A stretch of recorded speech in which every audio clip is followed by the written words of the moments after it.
Hello, everyone. Welcome to Nails and Beauty Talk. I am your host, Asia the Bird. It's a very special guest with me today. She is the creator of Oh My Gel. Please welcome Tati. Hello, Tati, and welcome to the show. Hi, thank you so much for having me. I appreciate it. Yeah, you're absolutely welcome. So I definitely want to kickstart by asking where you're originally from and tell us a little about yourself, like about your upbringing. So I'm from Miami, Florida, born and raised. Mhm. I pretty much lived here all my life. For a few years, we lived in Seattle, Washington back in the Okay. day, but for the most part, I'm definitely a Miami girl. Um, Grew up, my both of my parents were immigrants, came here for Mm, great opportunities. So they definitely instilled a lot of work ethic and value. mm, And really just going for whatever it is that we desire, going for our dreams and the opportunities that we have. So definitely a strict household, very together with mm. the family. I've always been a hard worker, Right. very outgoing being in Miami. So it's a lot of four-wheelers, beach, boats, and anything outdoors, really. Mm. And that's pretty much it. Cool. I've always been a creative person, always been really good with like school and stuff like that, but a little bit of Mm. everything. Oh, that's really, really cool. But have you been to Boca Raton? Yes, I have. Yeah, yeah. I love Boca Raton. It's really nice. Yes, it is. It is very nice. It's much more quiet up there than it is down here in Miami, that's for sure. Yeah, yeah. My uncle lives down in Boca Raton, Florida. And Nice. like I just love like Boca Raton. And what's so crazy about it, because I'm in the DC area, I'm in Maryland. Oh, So okay. in Florida is like the roads are wider. Yes, I've been to DC and Maryland and Rhode Island and Boston, and those roads are tiny and very Yeah. swervy. Yeah, yeah, that's the thing. So I find it very interesting that the Florida roads are so like wide and stuff, especially when you go to like Boca Raton. Like, and what I loved about Boca Raton was the cars. Like there was so many cars that people had like Ferraris and Aston Martins. So that was really cool Yes, too. absolutely. Yeah, Definitely yeah, the classy stuff up here. yeah. Right, exactly, most definitely. So what drew your interest into the nail industry? Well, I started doing my own nails a long time ago because when I was Mhm. in middle school and high school, the typical nail salon experience was not very great, not great in Mm, sanitation and right. quality of service. And to be honest with you, I feel in general that not much has changed since then. And I'm 37, so it's been more than 20 Wow. years that I've stopped going to nail salons, started doing my own nails. Mhm. And I was managing corporate stores for AT&T for about 9 years. And around that time, Mm, Instagram and social media started becoming a thing. mm, So doing my own nails, I found out about gel polish, and then because of Instagram, I started seeing like all this Japanese nail art, and I would just mm. start doing it on myself. And when I started going to my Wow. store with my nails done, all of my girls, they were like, "Oh my gosh, can you do my nails? You should do nails." So I never really took it Right. seriously as a profession. At the time, I was a single mom. Um, Mm, and doing nails, you just don't really think like you can support your family like that. But mm, it became very stressful and overworked and very unfulfilled working in the corporate environment. And I was right. truly just Mhm, looking for a means to that end. And mhm. knew that the nail industry had opportunities that Mm, I could right. that I could definitely deliver on, especially with experience and training and coaching and, having good Mhm, work ethic. So I just kind of took the leap and, figured that, I could do art. So that's something that's new and a lot of people can't mhm. do. Maybe that'll be my thing and how I can kind of make my way in the nail industry. And from one day to the next, literally with no clients, I just started it. And we're almost 8 years later. So it's been going good. Wow, that's really, really great. Congratulations. Thank you. Yeah, but I definitely want to get into it. And speaking of nail art, like who would you consider to be like your favorite like nail artist? I really don't know a lot of names specifically, but the ones Mhm, that really got my attention to nail art were Japanese nail artists like Min Min Nails, mhm, Dathi Nails, and there was a few other ones, and I just love their aesthetic and art. It's mhm, truly like it's like it's art. It is art. It's watercolor. mhm, It's a lot of florals, a lot of crystals, a lot of abstract. So I really just kind of got inspired from there and mhm. started doing my own thing. Yeah, yeah, yeah. That's really, really cool because I'm kind of the same way. Because when I got into nails, I was in a lot of like the European, Russian nail artists, and their Yes. artistry is just through the roof. Like especially the extreme nails, No, no, it's no, and their amazing. dimension, and it's crazy because each demographic, or each country really has like their own aesthetic. Like you see Right. nail art from that country and you know where it's from. Like you know this Right, is like exactly. Poland or European, because it's a very unique style of nail art. A lot of dimension, Mhm. a lot of shading, a lot of character art. They do Right. incredible, incredible work. Absolutely. Yeah, I totally agree with that, especially like in Korea and like how you said with Japan, like, especially like in Korea, like their stuff is like fast forward, avant-garde, and It is. Oh my God, I like love it. very cute. Same thing with like Japan, like it's very cute, very experimental. Yes. One of the nail artists I like and that's from Tokyo is Brittany Tokyo. And Oh, her work okay. is very, very amazing. Like she's very, very creative. Another nail artist, I think she's in New York, I believe. Her name is Sarah Gen. She's also known as Charm by Sarah. And I love a lot of the stuff that she does. And she works with like, charms and bling and the A way lot she of puts it embellishment. together. Yeah, yeah. I like how she puts it together. Like it's really, really cool. Another nail artist I really like is from Paris, France. Her name is Eva. And her handle is called Nails Up. Her work is very phenomenal too. Oh, that's awesome. I definitely need to keep some of those in mind because I've been so out of it with like browsing and getting new people to follow on social media that there's a lot of people that I definitely need to catch up on. Mm. Yeah, yeah, absolutely. But I definitely want to get into your YouTube channel. So what got you starting to have your own YouTube channel? Well, my biggest focus and goal with this industry is training and education. It's always Mm. been where, every job that I've had, I've always ended up being a manager very quickly in school clubs. I've always been the leader of the club. That's just always the Mhm. role that I've always fit. I like coaching and Right. training and providing great service. So just knowing the opportunity that there is in general for the nail industry, YouTube, just was a way for me to start kind of getting into that, doing free Mm. videos, doing reviews, and educating Right. people on specifically natural nails and how they can improve it. Just with my experience in the shop, having, virtually 100% success in improving the nail health of my clients, getting their nails to grow. So Right. it was really just a very easy and accessible way to start getting a foot in the door when it comes to training and education for the industry. Absolutely. But I definitely want to get into your own product line because it's called Oh My Natural. So you have your own cuticle balm and your own cuticle repair oil. So give us more insight about the benefits of your products and also how crucial is it to take proper care of your cuticles? Well, let me tell you something that I love about my products is that they are 100% natural, handmade. There's no water additives. And Mm, every ingredient in my cuticle oil and my cuticle balm is an active mhm, ingredient. I don't even use essential oils that don't have a specific benefit to skin mm, or nails. So nothing in there is a filler product. Even my base oil, which I use jojoba oil as my base, has really mm, great benefits to your skin. Most cuticle oils that you find will generally be around 5% active ingredient or 12%. They're very diluted. mhm, And my product is definitely complete opposite of that. It is intended to repair. It is intended to be something that you don't necessarily need to use every day. Maybe in the beginning to repair your cuticle, but after that, just using once in a while will definitely be able to maintain great moisture, great healing. It promotes mhm, nail growth. And taking care of your nails is really essential. We're so used to just putting product on it to hide the issues that we have in our nails, generally like dip powders or right. acrylics or doing Mhm, extensions to get them long. Um, mhm, and and after starting this business and thinking that art was going to be my thing, and I started realizing that all of my clients' nail health is improving just in how I take care of them, I realized that that's my thing. That's what I have to right. capitalize on. That's what I Mhm, need to market absolutely. myself as, because it's what we're able to do for the clients, and we've had so much success in being able to help everyone improve. And Mhm, it's more than just, having healthy skin and nails, but it really feels mhm, good when your nails are natural, when people are right. complimenting them and they think that they're fake, but they're not.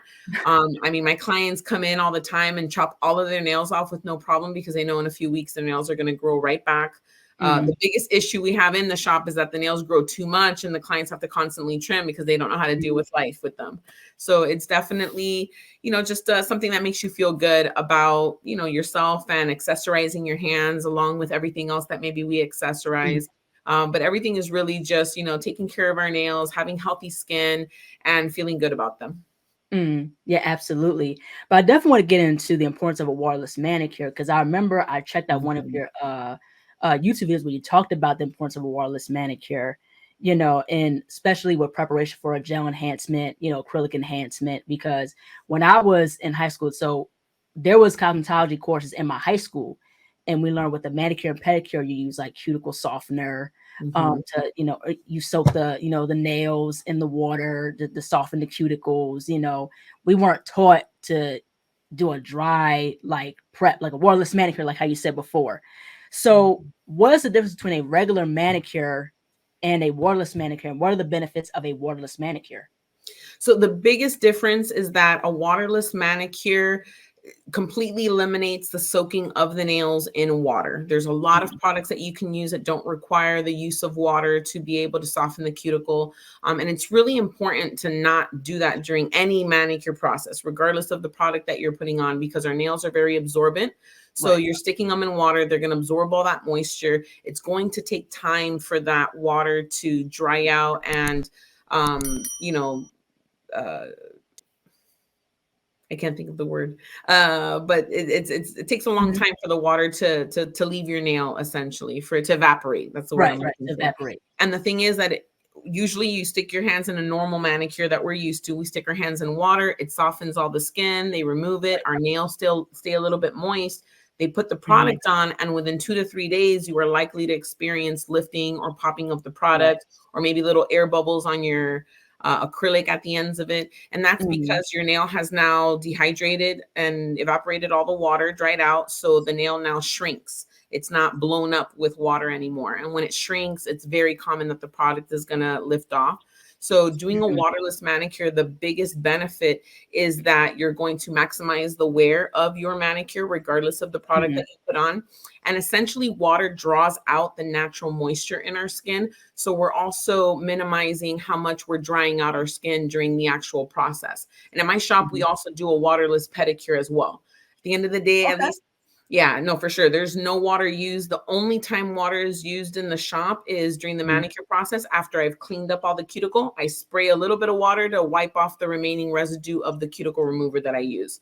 And Mhm. that's just a quick little spray to remove anything that's left over so that the product isn't left on your cuticle.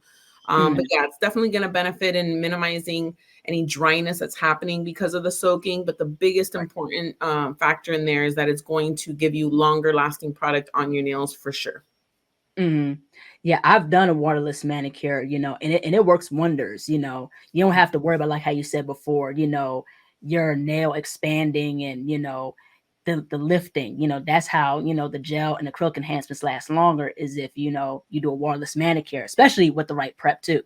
Absolutely. Prep is everything when it comes to the longevity of a manicure. I mean, I've reviewed the cheapest products that you can think of, and I still get good, long lasting wear.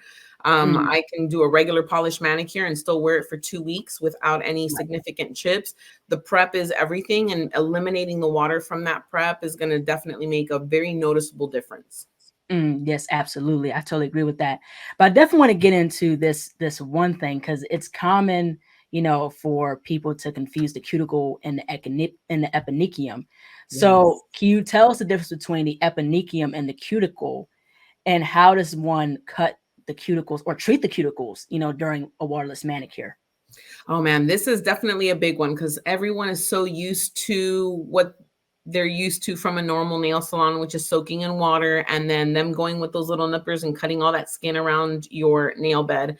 And the thing is that the cuticle is actually very thin skin, almost translucent skin that grows out on top of your nail plate. It Mhm. grows out with your nail plate.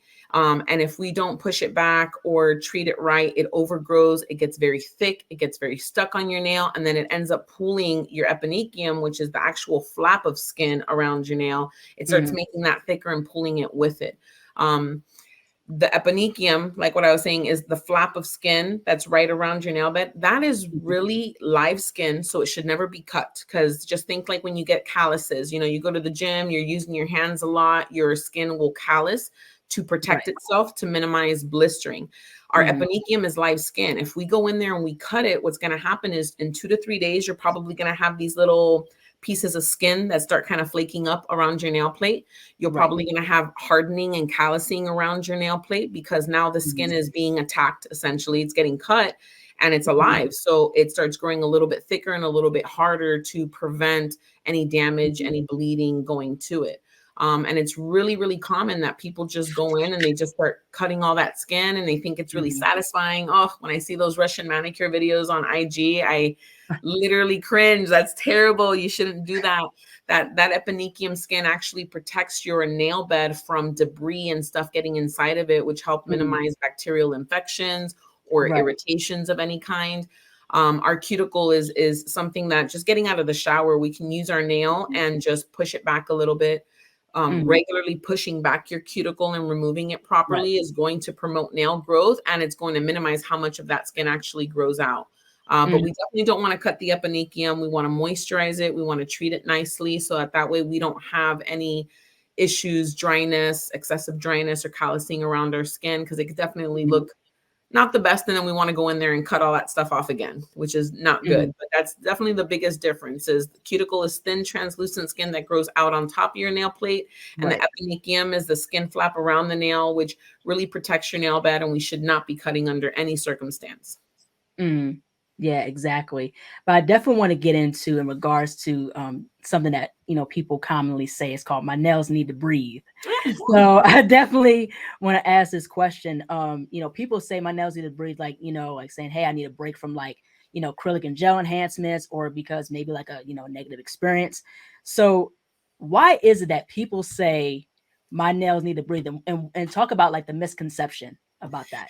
So I think it's more just an old tale that has just been passed down for so many years that people just, say it. And I can understand why they do, but we need to understand that our nails don't breathe. They truly do not breathe. Now, something that is, it does do that similar is that, when our nails have a lot of moisture and then we have product on it, we'll trap moisture in there. Some people retain more moisture than others. They just have, their hands, maybe they're clammy all the time. Those people will tend to have more moisture.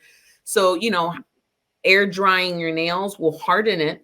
And will make it a little bit stronger, but it's not necessarily that it's breathing. It's just you're helping eliminate moisture from the nail plate. Now, in my personal experience, I have a lot of clients. I've been doing this for 7 years. Every single one of my clients, no matter how terrible condition their nails were when they came in here, have all had improved nail health while maintaining a constant gel manicure. I'm in the middle of like changing out my nails right now, so I don't have any product on here, but I don't go more than a day or two without gel for about 12 years now. And my nails are strong. They're always long. They're healthy. My clients are back-to-back years now with constant gel manicure. They only take it off when they come into the shop to get a new manicure, and all their nails are healthier and stronger than they've ever been. So it is very possible to repair your nails while maintaining product. Like what we talked about earlier with the nail prep, that is the most essential part of the manicure, is how the nail is being treated, making sure that we're not bringing damage on the nail, no peeling off of the product. I do not file the nail plate with an e-file. I am not a fan of that whatsoever. I don't think it should be used. Even though they do make drill bits and little things that are intended for it, I think that it still is working against maintaining and improving nail health. So those are things that commonly will damage nails. And for people who do have damaged nails and don't have anyone that they can rely on to do the right thing, the best thing they could do is stop putting product on your nail and take care of it yourself. Keep your nails short and rounded, push your cuticle back to promote growth, and let all that weak nail grow out. But nails definitely don't breathe. They're capable of repairing themselves to, the best health you've ever had while maintaining product, as long as the right thing is getting done all the time. Right. But do you think, like, let me ask you this. Do you think that, prep with an e-file or taking off polish with the e-file, do you think that'll cause more damage rather than a regular e-file or regular file? Excuse me. Yes. In my experience and what I see mostly is most people don't use the e-file the right way. They do things to be very quick about it. And on top of it, they're not using the right drill bits that are intended for it. They use pretty much the same sanding block for everything that they do. And they're doing things quickly. They're not really paying attention or caring about making sure that they're doing it right. And that's the biggest downfall of an electric file, that most people don't use it correctly or are using the proper e-file bits to, minimize the damage. And even with the right files and the drill bits, that's a lot of irritation around your skin. The skin that we Mhm. have around our nails are very sensitive. So even the slightest bit of irritation over time is definitely going to cause a little bit of callousing or dryness around the nail. And then it's Mhm. stuff that you constantly have to get cleaned up every time you come in. If you're getting a manicure on a regular basis, your nails should be thicker, they should be healthier, and your skin around the nail should be healthy. It shouldn't be excessively dry or cracked, Mhm. especially if you're getting a manicure on a regular basis. Right. Your cuticles should look nice and healthy on week 3 Mhm. as they did on day 1. I Right. personally only use an electric file because I do a structured overlay manicure. So it's a soak off gel product, but it's very thick. And it helps provide a little more structure to clients who maintain their Mhm. nails long to minimize breakage. Now, Mhm. soaking that off takes time because it is so thick. So I use an electric file just to buff it down, but we never get to the nail plate. It's just doing it by hand, girl. It's a lot of work. It takes time. So we use the e-file only to buff down any client that has a structured gel overlay mani.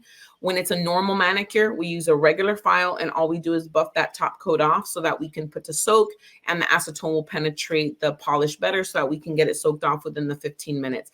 But in my shop, we under no circumstance use a file directly to the nail plate. The closest that we get to that is Mhm. at the end of the manicure, right before we polish, we use a soft buffing block to just Mhm. buff and smooth out the nail plate to make sure no oil or residue is left over.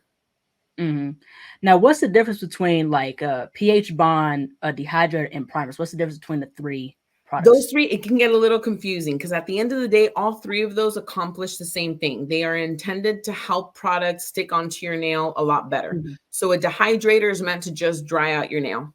It takes out all the moisture and it tries to eliminate oils. Bonders and primers are very similar. Their primary role is to help get the product to attach to your nail a lot more.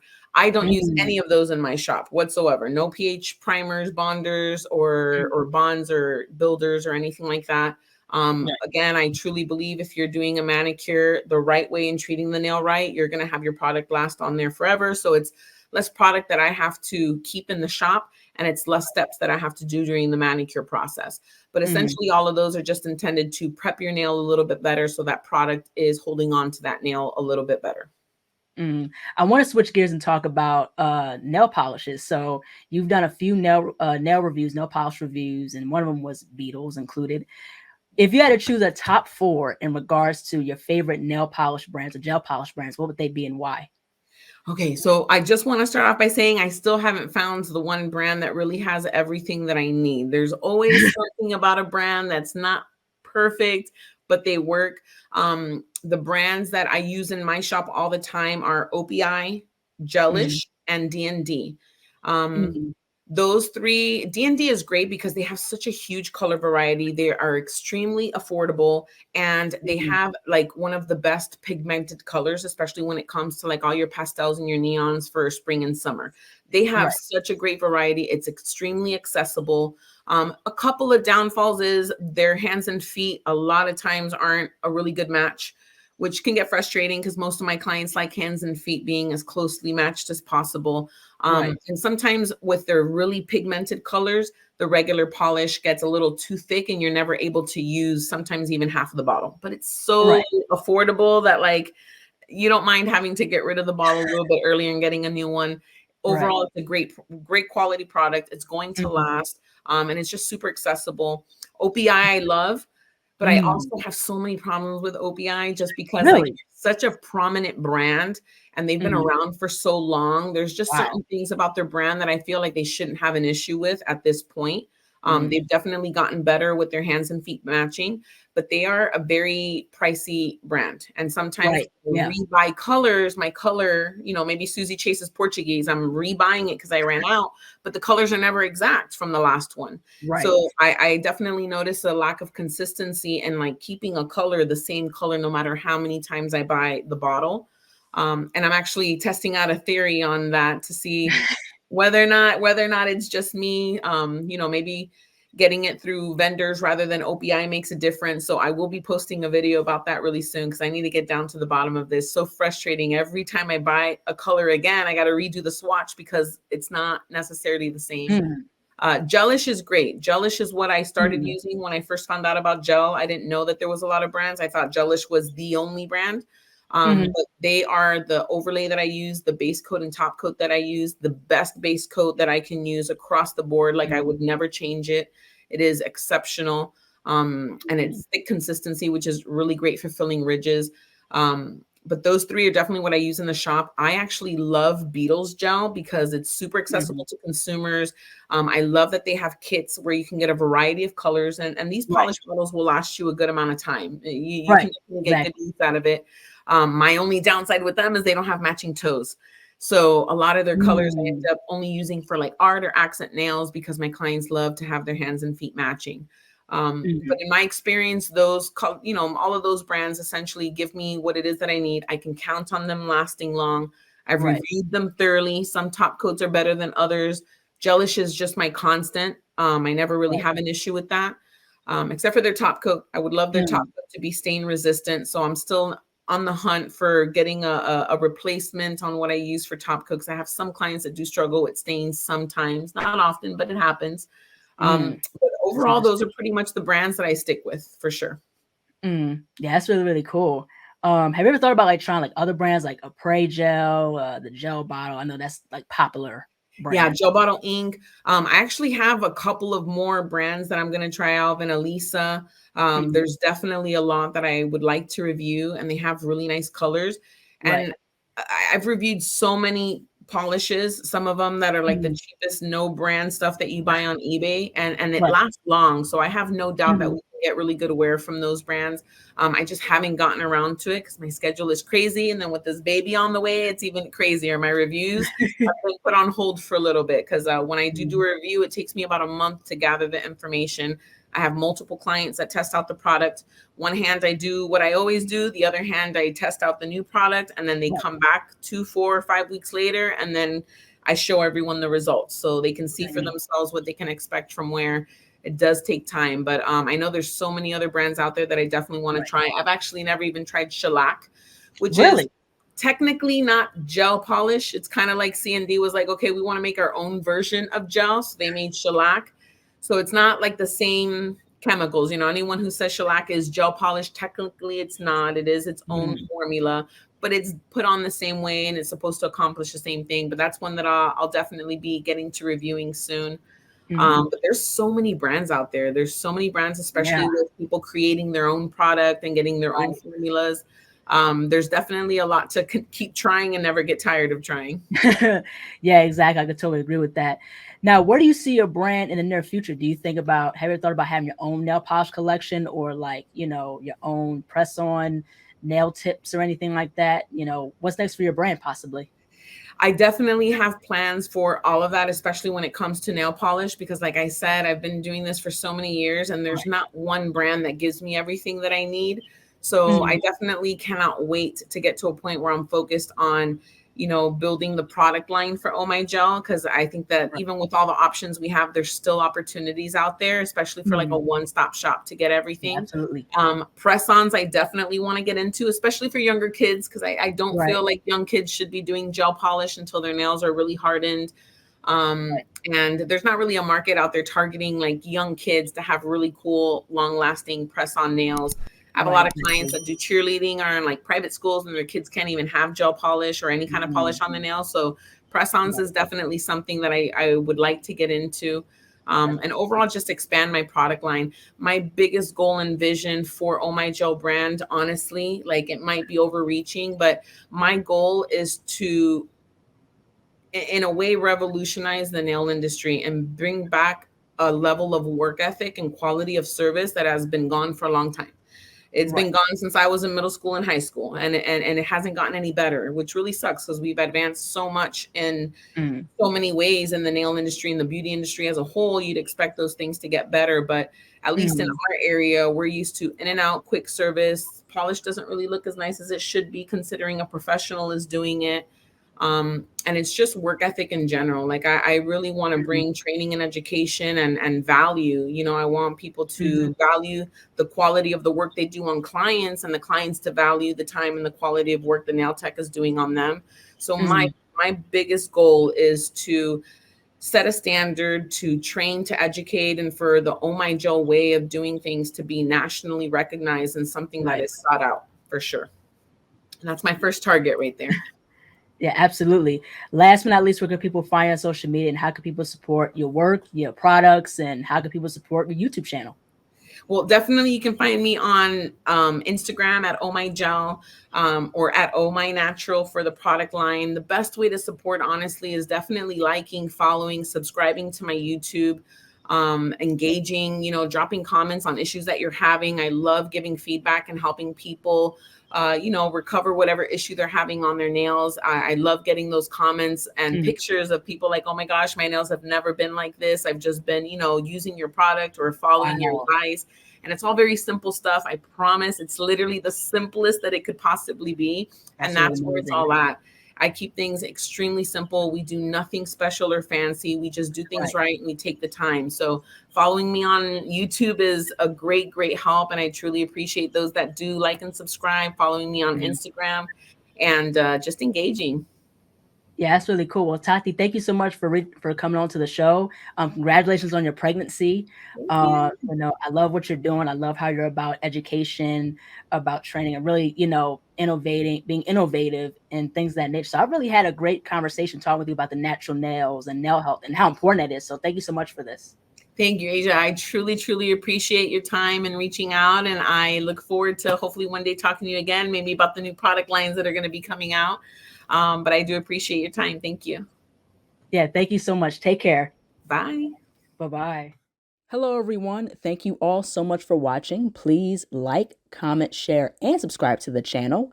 Be sure to click the bell for notifications. Also, follow me on Instagram, TikTok, and Twitter. Be sure to check out my website, ASIATHABIRD.com, and be on the lookout for more interviews to come very soon.